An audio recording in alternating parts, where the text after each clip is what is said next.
John Jairo Estrada, conformamos el grupo. Muy buenas noches, compañeros, compañeras, estimados y futuros abogados. Igual también dándole las gracias al señor docente, también muy buenas noches. Pues me presento, mi nombre es John Jairo Estrada.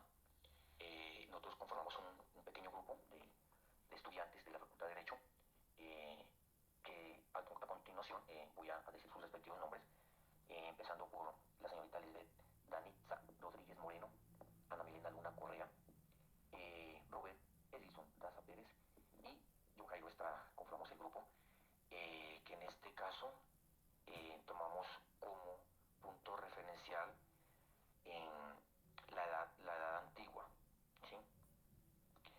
donde nos dice claramente que, y nos pregunta que el derecho en la antigüedad, ¿sí? El derecho en la antigüedad, pues digamos lo que nos relata de, de un eslabón, ¿no? Que es muy importante para la sociedad, eh, donde nos enseña ahora en estos tiempos, digámoslo, como a no cometer, ¿no?, los mismos errores que nuestros antepasados, pues de pronto por falta de conocimiento, digámoslo, pues hubieron muchos errores, a lo cual eso se trata del derecho de la antigüedad, ¿no? Un poquito del derecho de la antigüedad, también donde fueron también ligados por costumbres prácticamente, donde digamos lo que el derecho surgió más que todo, lo formaron las comunidades asentadas, ¿sí? Eh, digámoslo, donde podrían ellos mismos sus propias leyes, ¿sí? Para poder ejercer, digámoslo, un orden, ¿sí? Por ese lado. También estamos hablando que, o sea, que qué es la historia, ¿no? Eh, Filósofo, escritor Cicerón nos decía en un párrafo, dice que la historia nos enseña a seguir el camino correcto, ¿sí? Para que no volvamos a cometer errores y tengamos un camino más seguro, ¿no? Por recorrer tanto en esta época, digamos lo que estamos ya prácticamente en un siglo XXI, donde nuestro derecho es totalmente intenso, donde el derecho nos puede cambiar prácticamente por tiempos, no es un derecho exacto, ¿sí? Y también con el fin, pues, de avanzar, ¿no?, a un futuro en el que estamos preparados para los grandes cambios de la humanidad futura y venidera. El papel, el papel de la historia es muy importante, ¿sí? Porque nos está hablando de una realidad, unos acontecimientos que surgieron en la historia a la cual me estoy refiriendo, pasada, antigua, donde también, o sea, era distinguir en el momento acontecimientos, ¿no? Lo que pasó, un acontecimiento, por lo menos decir un ejemplo, lo de la Primera Guerra Mundial, un acontecimiento inolvidable, pues que uno nunca lo puede olvidar, a mano y con rigor de Adolfo Hitler, digámoslo en este caso, hablando un poquito de la historia atrás. Sí, son acontecimientos que no, no pasan, o sea, quedan en el transcurso de una vida total, ¿sí? Y obviamente la objetividad de la historia, ¿no? Y un quehacer, pues digamos lo que en este caso, que fue el quehacer del historiador, ¿no? Narrar todos esos acontecimientos, digámoslo, con cosas donde se metían y sacaban pruebas concretas, concisas, donde ahorita nos evidencian todo ese pasado atrás de la historia, ¿sí? Bueno, pues la historia, pues digamos lo que nos enseña también nuevamente a distinguir unos acontecimientos, ¿sí? Hechos históricos que han adquirido una, que han perdurado en el tiempo y espacio. Se dice así que esa historia seguirá surgiendo muchos años más, eh, que nosotros sigamos en esta era que estamos en el momento. La historia siempre seguirá y siempre seguirá narrando, contando nuestros anteriores años y de pronto nuestra misma historia.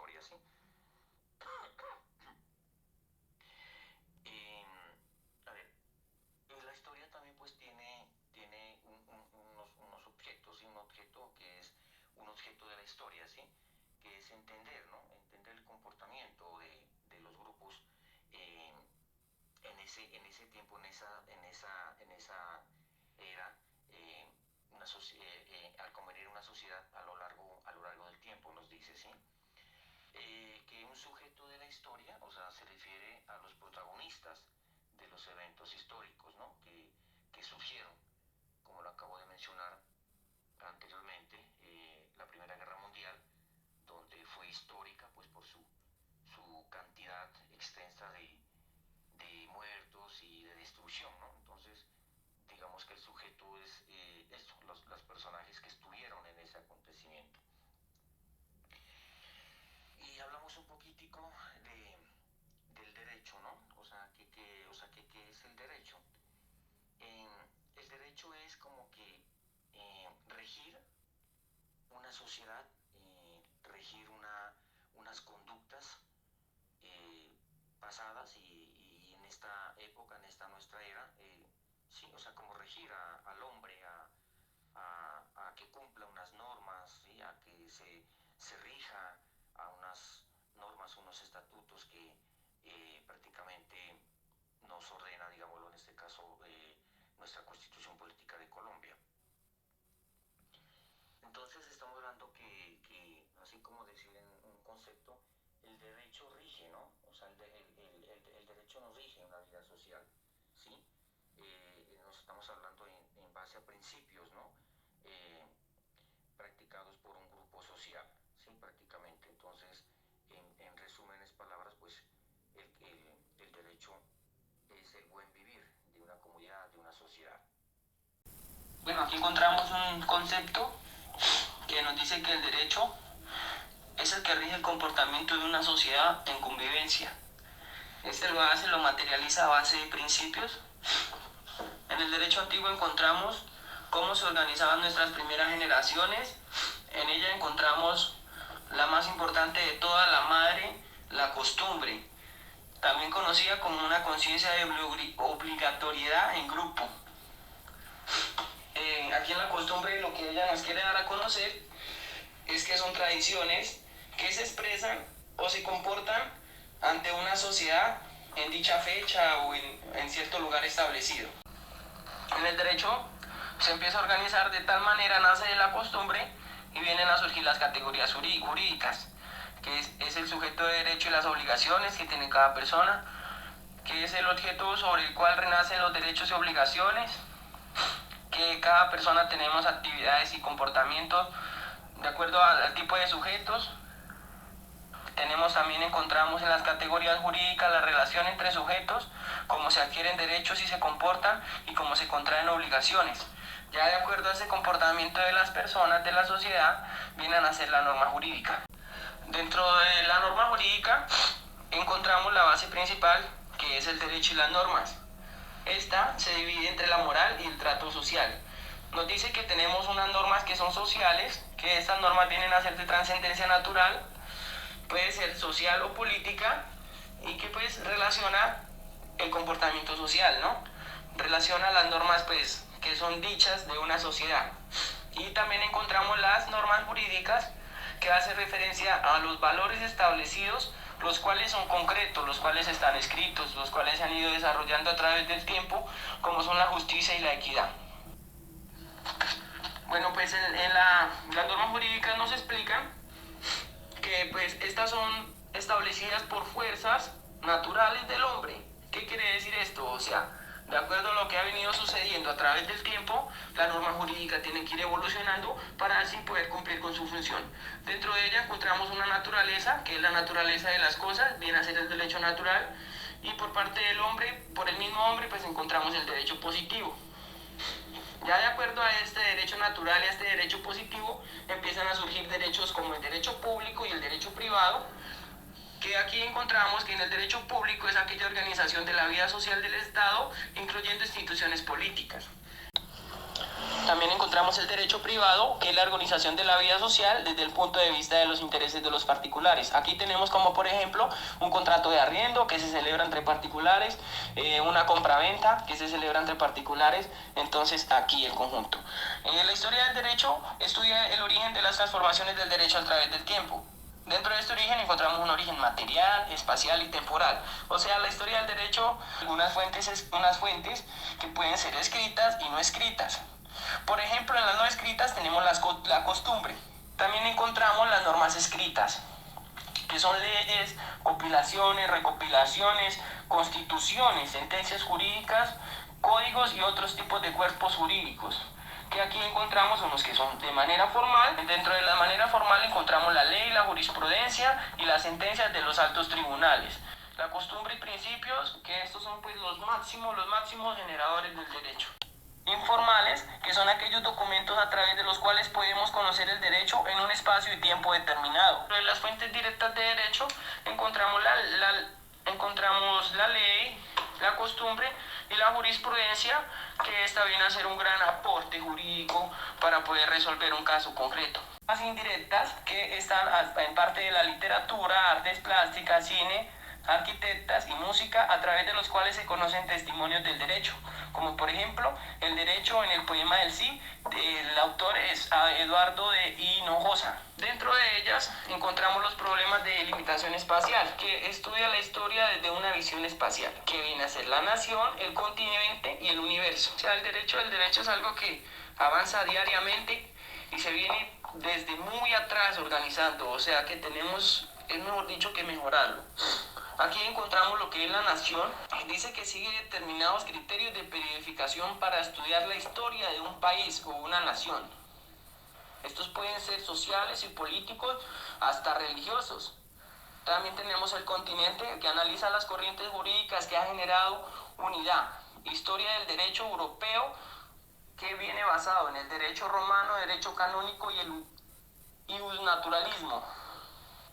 ¿Qué nos quiere decir esto?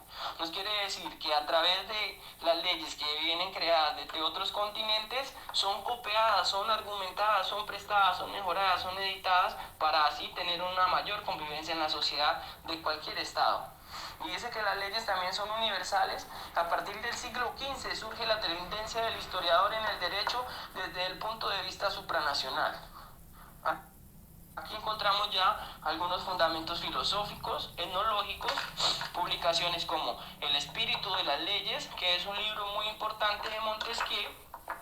Bueno, también encontramos unos problemas de limitación temporal. Esta dice que la historia es un todo continuo, un todo fluido, un todo momentáneo, y se parcializa en etapas o periodos, ya que la humanidad no cambia a voluntad del historiador. La humanidad va cambiando y se fracciona en periodos según cada etapa se va acabando y van surgiendo nuevas características de la etapa de la que precede. Entonces, la historia es algo que se actualiza diariamente. La ley es algo que se actualiza diariamente a través de la historia. Dentro de ella encontramos unos sistemas jurídicos contemporáneos. Los sistemas jurídicos contemporáneos surgen a través de una fusión del derecho romano-germano. De este derecho romano-germano gana el derecho romano. Aquí se mezcla con el derecho canónico, y a partir del siglo V es basado en el ius comune, en costumbres jurídicas. Dentro de ella encontramos los sistemas jurídicos contemporáneos, que estos dicen que nacen en Inglaterra, a fusión del derecho conquistador normando y formando prácticas jurídicas de los anglosajones. Se unifica por la decisión de tribunales reales de justicia. Todo esto es basado en la costumbre. La antigüedad, el derecho surge a través de la costumbre, a través de las necesidades, y va evolucionando cada día. Compañeros, mi nombre es Ana Milena Lunas Correa, y en esta ocasión vengo a traerle un breve apunte sobre la prehistoria del derecho. Bueno, comencemos. El derecho se remonta a la formación de la sociedad de la aparición del hombre en tiempo remoto. La sociedad moderna ha sumado instrumentos como la arqueología, paleontología, antropología y otros para estudiar la edad de la prehistoria. El texto más que todo habla sobre la sociedad primitiva y sus evoluciones. El derecho de estas sociedades primitivas se presenta de forma consecutivaria, entremezcladas con las normas religiosas, morales y de estratos sociales. En la sociedad primitiva, los derechos de una comunidad son específicos de cada comunidad y se extienden a los derechos familiares, derecho de propiedad, obligaciones y contratos debidos al comercio primitivo. Los textos legislativos más antiguos se conocen procedentes de Asia, particularmente de la Mesopotamia, correspondiente a las culturas académicas y sumerías. El primer texto legislativo es un fragmento del Código Urma-Namu, que contiene 29 leyes relacionadas con el derecho penal, el divorcio, la constitución y la compensación pecuniaria por lesiones corporales y daños agrícolas. El Código de Hammurabi fue un imperio helenístico y estableció en estado laico donde el rey tenía todos los poderes y prevaleció el poder temporal sobre los religiosos. Con 284 artículos, muchos de ellos se destacaron a los delitos penales crueles como la pena de muerte y los castigos corporales. El Código de Hammurabi representó una representación de la religión con los códigos sumerios, aumentando el riesgo de los castigos y penas. El Código de Hammurabi reflexionó en normas relativas a los derechos civiles, incluyendo leyes sobre matrimonio, divorcio, repudio, patria potestad, adopción y aspectos patrimoniales del matrimonio. El matrimonio en la era monogámico con los esposos conservan su patrimonio y una tercera parte de los bienes gananciales de cada de esos divorcios. El derecho penal y la administración de justicia existían como en casos de la sociedad primitiva. El antiguo derecho hebreo es caracterizado por su sentido religioso, carácter social y solidaridad, evitando en normas como la prohibición de cobrar intereses y la prohibición de embargos sobre los objetos necesarios del deudor. Bueno, compañeros, hasta aquí llegó mi pequeña explicación. Espero que hayan entendido un poco de lo que se trata, digamos, de la prehistoria del derecho. Mucho gusto, me presento, soy Libet Anixa Rodríguez Moreno. El día de hoy vengo a hablarles sobre la Edad Antigua, a darles un poco sobre el contexto histórico.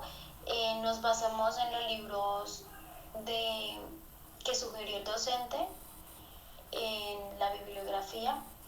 Bueno, arrancamos con el contexto histórico, hablando un poco sobre Grecia.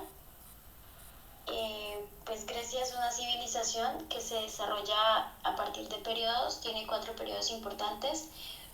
Su primer periodo es el periodo micenio, que se desarrolla de los siglos 18 a.C. hasta el siglo 12 a.C.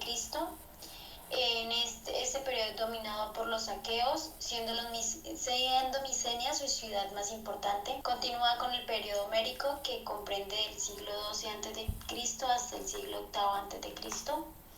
En este emergen los cantos más antiguos del mundo, como lo son la Ilíada y la Odisea. Continúa el periodo arcaico, que va del siglo 8 a.C. hasta el siglo 6 a.C. En este periodo se inician los Juegos Olímpicos en la ciudad de Olimpia. Sigue el periodo clásico, culmina la sociedad griega con su periodo clásico. Este va del siglo VI a.C. hasta el siglo IV a.C. En este periodo se considera como la era dorada de los griegos, donde se desarrolla su mayor desarrollo cultural, intelectual, artístico y literario. También se caracteriza por ser la caída de Grecia con la muerte de Alejandro Magno. Los aportes de Grecia a la ciencia jurídica son la formación de la vida social a través de un orden interno de autoridad, que era, esta autoridad promovía lo que era políticamente correcto, basado generando una cuestión de conciencia que buscaba el bien común para esa sociedad, para ese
vecinos con la excusa de la expansión territorial.